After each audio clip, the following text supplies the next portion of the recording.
నమస్తే సార్. నమస్తే.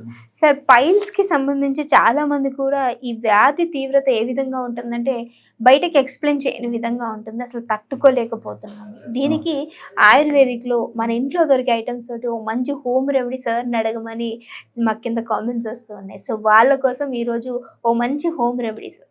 తప్పకుండామా. పైల్స్‌కి సంబంధించి గత కొన్ని వీడియోలు కూడా తయారు చేసి కూడా చూపించడం జరిగిందమ్మా. ఇప్పుడు ఈ వీడియోలో కూడా ఆ యొక్క ఔషధాన్ని తయారు చేసి చూపించి ఎలా వాడుకోవాలో కూడా చెప్పడం జరుగుతుంది. Sure sir. సో పైల్స్తో చాలా మంది బాధపడుతుంటారమ్మా. కొంతమంది అయితే బాధ భరించలేక తప్పని పరిస్థితుల్లో ఆపరేషన్ కూడా చేయించుకుంటుంటారమ్మా. అయినా వాళ్ళ అదృష్టశాత్తు కొంతమందికి అయితే బాగుంటుంది, కానీ కొంతమందికి అది మళ్ళీ తిరగదొరుతుంటుందమ్మా. వాళ్ళు పడేటువంటి బాధ వర్ణాతీతం. దీనివల్ల రక్తం వచ్చేటువంటి పరిస్థితి ఏర్పడుతుంది. నొప్పి, పోటు, బాధ, సలుపు, అసౌకర్యము ఇలాంటివన్నీ కలుగుతుంటాయమ్మా. మలబద్ధక సమస్య కలిగేటువంటి పరిస్థితి ఏర్పడుతుంది. మోషన్ సరిగ్గా రారు.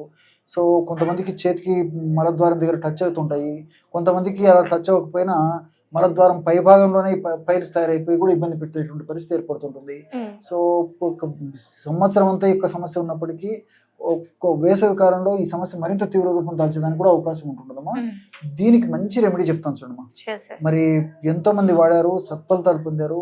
వారికి ఒక అనుభవ వైద్యుడు తన జీవిత సారంలో తన జీవితంలో ఎంతో మందికి వాడి చక్కటి ఫలితాలు పొందిన తర్వాతనే ఆ అనుభవ వైద్యుడు రాసినటువంటి పుస్తకంలో ఉన్నటువంటి అంశాన్ని నేను కూడా పరిగణలోకి తీసుకొని నేను కూడా అనేక మంది రోగులకు ఈ యొక్క ఔషధాన్ని వాడి చూసి సత్ఫలితాలు పొందిన తర్వాతనే, మరి మీరు మంచి ప్రశ్న అడిగారు కాబట్టి ప్రేక్షకులకు ఆ ఫార్ములా చెప్తున్నాను.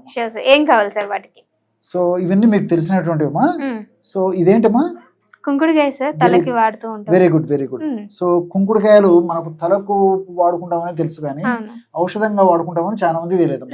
ఈ కుంకుడుకాయ పెచ్చులు మూల వ్యాధి తగ్గించేందుకు చాలా అద్భుతంగా పనిచేస్తాయమ్మా. అరిసెమొలలు, పైల్స్, హెమరాయిడ్స్, రకరకాల పేర్లతో పిలిచేటువంటి ఆ యొక్క జబ్బును తగ్గించేందుకు ఈ యొక్క పెచ్చులు అద్భుతంగా పనిచేస్తాయి. ఇది కూడా చెప్పండి అమ్మా మీరే. ముల్లంగి సార్. Very good. సో ముల్లంగి కూడా మూల వ్యాధిని అద్భుతంగా కంట్రోల్ చేస్తామా. ముల్లంగి మూల వ్యాధిని తగ్గించేటువంటి ముల్లంగి, అది మూనే ఇది మూనేమ్మా. సో ఈ రెండు పదార్థాలు ఉండడం వల్ల బ్రహ్మాండమైనటువంటి ఔషధాన్ని తయారు చేసుకొని వాడుకోవచ్చు. మరి ఔషధాన్ని ఎలా తయారు చేసుకోవాలంటే ఈ యొక్క కూకుడుకాయలు మరి మనం పొడి రూపంలో తీసుకోవాలన్నా, లేకపోతే ఏదైనా ఇంకొక రూపంలో తీసుకోవాలన్నా, అంటే ముఖ్యంగా చూర్ణ రూపంలో తీసుకోవాలంటే కొన్ని ఇబ్బంది పడేటువంటి పరిస్థితి ఏర్పడుతుందా. అంటే కొంచెం రుచికరంగా ఇబ్బందికరంగా ఉంటుంది కాబట్టి, అంటే రుచి కొంచెం ఇబ్బంది పెట్టేటువంటి పరిస్థితి ఉంటుంది కాబట్టి, మరి వాడదైనటువంటి వాళ్ళైతే మరి ఆ కూకుడుకాయను పెచ్చులను ఎండబెట్టేసేసి పొడి చేసేసి మరి ఈ తేనె అదే ముల్లంగి రసంలో కలిపి తీసుకోవడం ఒక పద్ధతి ఉంది. అలా కాకుండా మేము ఎలా పేషెంట్లకు చెప్తాము, అదేవిధంగా మేము ఏ విధంగా ఇస్తామంటే మాత్ర రూపంలో తయారు చేస్తాము. అంటే తీసుకోవడం ఈజీగా ఉంటుంది. అదేవిధంగా ఎక్కడికి పోవాలన్నా వాళ్ళ బాక్స్లో పెట్టుకొని పోవచ్చు, లేకపోతే ఏదైనా క్యారీ బ్యాగ్లో పెట్టుకొని పోవచ్చు.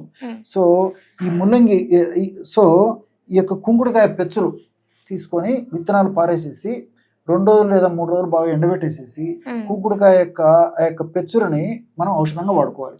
లేకపోతే అలా ఎండబెట్టకపోయినా కూకుడుకాయలను కట్ చేసేసి దంచేసేసి లోపల విత్తనాలు తీసేసి కూడా వాడుకోవచ్చు. ఎలాగైనా వాడుకోవచ్చు. సో తగినన్ని కూకుడుకాయ పెచ్చులు, తగినంత ముల్లంగి రసం, ముల్లంగి గడ్డ ఇంతకుముందు మనం చూసాం కదమ్మా. దీన్ని దంచేసేసి ఈ విధంగా రసం పిండుకొని, సో ఆ కూకుడుకాయ పెచ్చుల్లో కాస్త ఈ ముల్లంగి రసాన్ని వేస్తూ మెత్తగా నూరేసేయాలమ్మా. మాత్ర పక్వం వచ్చిన తర్వాత, అంటే ఇలాంటి మాత్ర పక్వం వచ్చిన తర్వాత ఇలాంటి మాత్రలు తయారు చేయాలి. అంటే ఇంచుమించు శనగ గింజలంత మాత్రలు ఈ విధంగా తయారు చేసుకోవాలమ్మా. ఈ విధంగా శనగ గింజలంత మాత్రలు తయారు చేసుకుని ఒక 2 రోజులు లేదా 3 రోజులు బాగా నీడలోనే బాగా ఆరబెట్టేసేయాలి. బాగా ఎండిపోతాయమ్మా. దాంట్లో ఉన్నటువంటి ద్రవాంశంతో తగ్గిపోతుంది. ఆ విధంగా తయారు చేసుకున్నటువంటి ఈ యొక్క మాత్రలని ఒక గాసీసాలు నిల్వ ఉంచుకొని వాడుకోవాలి. చూడండి, బ్రహ్మాండమైనటువంటి మాత్రలు మనం తయారు చేసి పెట్టినటువంటివి మరి ఇప్పుడు ప్రేక్షకులకు అవగాహన నిమిత్తం కూడా చూపించడం జరుగుతుందమ్మా. ఈ విధంగా మాత్రలు తయారు చేసుకోవాలమ్మా. మూల వ్యాధిని తగ్గించేటువంటి మాత్రలమ్మా. అంటే అరిసెమొలలు, అదేవిధంగా మూలశంక, పైల్స్ అలాంటి ఈ యొక్క జబ్బు పేరుతో చెప్పబడేటువంటి ఆ జబ్బును తగ్గించేటువంటి మాత్రలు ఈ మాత్రలమ్మా. ఈ విధంగా మనం తయారు చేసి పెట్టుకున్నటువంటి మాత్రలని ఉదయం ఒకటి, మధ్యాహ్నం ఒకటి, రాత్రి ఒకటి, ఆహారానికి ఒక 10-15 నిమిషాల ముందు మాత్ర మింగేసేసి నీటితో కానీ లేకపోతే పల్చటి మజ్జిగ ఒక 100 ml వరకు పల్చటి మజ్జిగతో కానీ తీసుకోవచ్చుమా. అంటే మాత్రం మింగేసి నీళ్ళు తాగొచ్చు, లేకపోతే మజ్జిగని తాగొచ్చు. ఈ విధంగా చేయడం వల్ల చాలా త్వరగా వెంటనే సత్వరమే ఇందులో ఔషధ గుణాలు ఆ మూల వ్యాధికి కారణభూతమైనటువంటి అంశాలను నిర్వీర్యం చేసి ఆ మూల వ్యాధిని తగ్గించేందుకు ఉపయోగపడతాయి. అంతేకాకుండా మరలా ఆ మూల వ్యాధి రాకుండా ఉండేందుకు కూడా ఈ యొక్క ఔషధాలు యొక్క ప్రభావము కొన్నాళ్ల పాటు దేహంలో ఉంటూ సదా కాపాడుతూ సదా రక్షిస్తూ ఉంటాయమ్మా. Okay sir. సో చూసారు కదా, ఎవరైతే పైల్స్ వ్యాధితో బాధపడే వాళ్ళు ఉంటారో మనకి ఇంట్లో దొరికే ఐటమ్స్ తోటి అలానే న్యాచురల్ పద్ధతిలో ఈ విధంగా మెడిసిన్ తయారు చేసుకుని వేసుకున్నట్లయితే డెఫినెట్గా మంచి ఫలితాలే ఉంటాయి. మీరు ఒకవేళ ట్రై చేస్తే డెఫినెట్గా కింద కామెంట్ చేయడం మర్చిపోకండి. మీకు ఇంకేమైనా సమస్యలు ఉన్నట్లయితే కూడా కింద కామెంట్ చేసి అడగడం మర్చిపోకండి. దానికి సంబంధించినటువంటి వీడియో చేసి మీరు మీ వద్దకు తీసుకురావడానికి డెఫినెట్గా మేము ట్రై చేస్తాం. ఇంకో వీడియోతో మళ్ళీ కలుస్తాం. చూస్తూనే ఉండండి our channel. Thank you sir. Okay అమ్మా.